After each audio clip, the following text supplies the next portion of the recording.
దేవుని పరిశుద్ధ నామమున మరి ఒకసారి మీ అందరికీ నా వందనములు తెలియజేస్తూ ఉన్నాను. దేవుని ప్రశ్నించిన ప్రవక్త. చాలామంది ప్రవక్తలు దేవుని మాటలను ప్రజలకు చెప్పారు. కానీ హబక్కుకు మాత్రం దేవుణ్ణి ప్రశ్నించినటువంటి ప్రవక్త. ఏమని ప్రశ్నించాడంటే హబక్కుకు, దేవా, ఎందుకు చెడు జరుగుతుంది? నీవు చూస్తూ ఎందుకు మౌనంగా ఉన్నావు? దేశంలో అన్యాయం, పాపం ఎక్కువయింది. హబక్కుకు దేవునితో కంప్లైంట్ చేశాడు. దేవుడు చెప్పాడు, నేను బబులోను వాడి ద్వారా తీర్పు తీస్తానని. హబక్కుకు షాక్ అయ్యాడు. దేవా, వాళ్ళు ఇంకా చెడ్డవాళ్ళు కదా, వాళ్ళని ఎందుకు ఉపయోగిస్తున్నావు?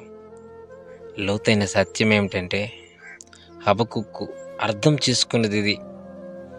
దేవుడు నిశ్శబ్దంగా ఉన్నట్టు అనిపించినా ఆయన పని ఆగిపోలేదు.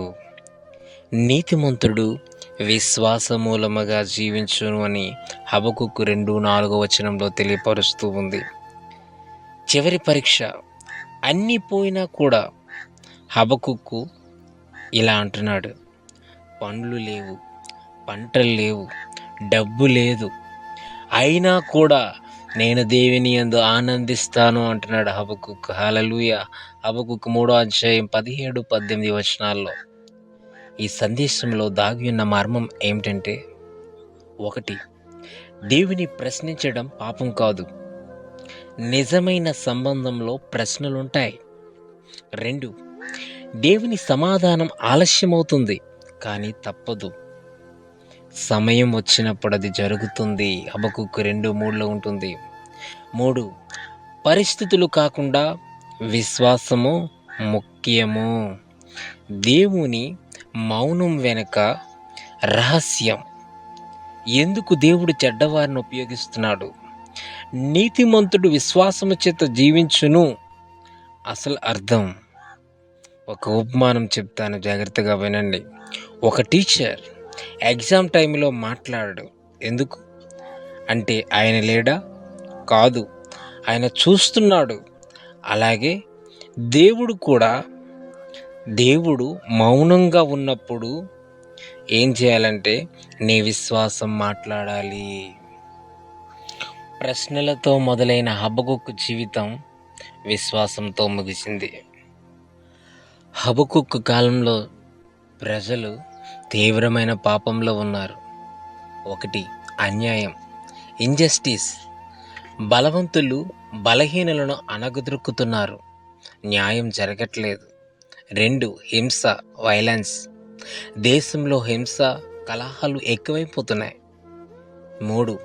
అవినీతి, దోపిడీ, కరప్షన్స్. చెడ్డవారు మంచివారిని మోసం చేస్తున్నారు. 4. ధర్మం లేకపోవటం. దేవుని ధర్మం పాటించలేదు. సత్యం విలువ కోల్పోయింది. పాపం నార్మల్ అయిపోయింది. ధర్మం అరుదైంది. హబక్కుకు దేవుని ఎందుకు ప్రశ్నించాడు అంటే, హబక్కుకు హృదయంలో 2 పెద్ద సందేహాలు ఉన్నాయండి. 1. దేవా, నువ్వు చూస్తూ ఎందుకు మౌనంగా ఉన్నావు? ఆయన చూసింది ఏంటి అంటే, మంచి వాళ్ళు బాధపడుతున్నారు, చెడ్డవాళ్ళు సుఖంగా ఉన్నారు. అందుకే అడిగాడు, ఎంతకాలం ఇలా ప్రభువా అని.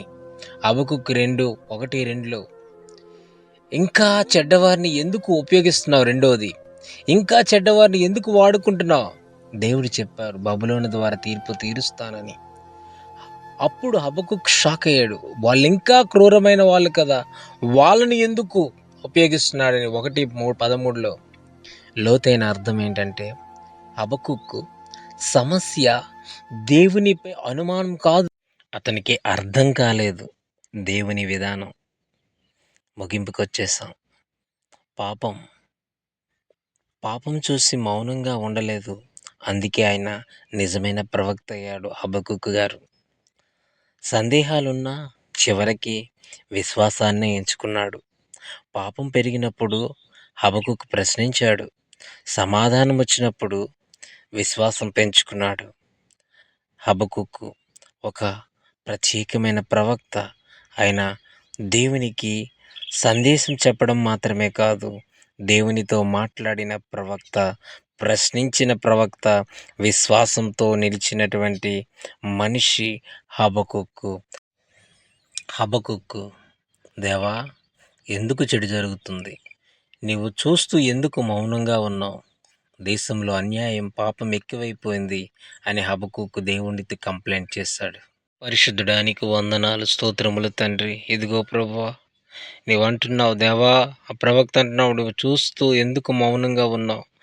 మంచి వాళ్ళు ఎందుకు బాధపడుతున్నారు, చెడ్డవాళ్ళు ఎందుకు సుఖంగా ఉన్నారనే ప్రశ్నతో చాలామంది మేము బ్రతుకుచున్నాము తండ్రి. అటువంటి ఇది లేకుండా తండ్రి, మేము కూడా దేవుణ్ణి ప్రశ్నించే విధంగా తండ్రి నాయన మేము పాపంలో పడకుండా హబకుక్కు వలె విశ్వాసంతో మా జీవిత పయనంలో ముందుకు కొనసాగే కృప మాకు దయచేయండి ప్రభువా. ఈ ఇది వినడమే కాదు, వినేవారందరూ కూడా ఆశీర్వాదం పొందులాగా సహాయం దయచేయమని యేసు నామమున అడిగి వేడుకుంటున్నాం తండ్రి.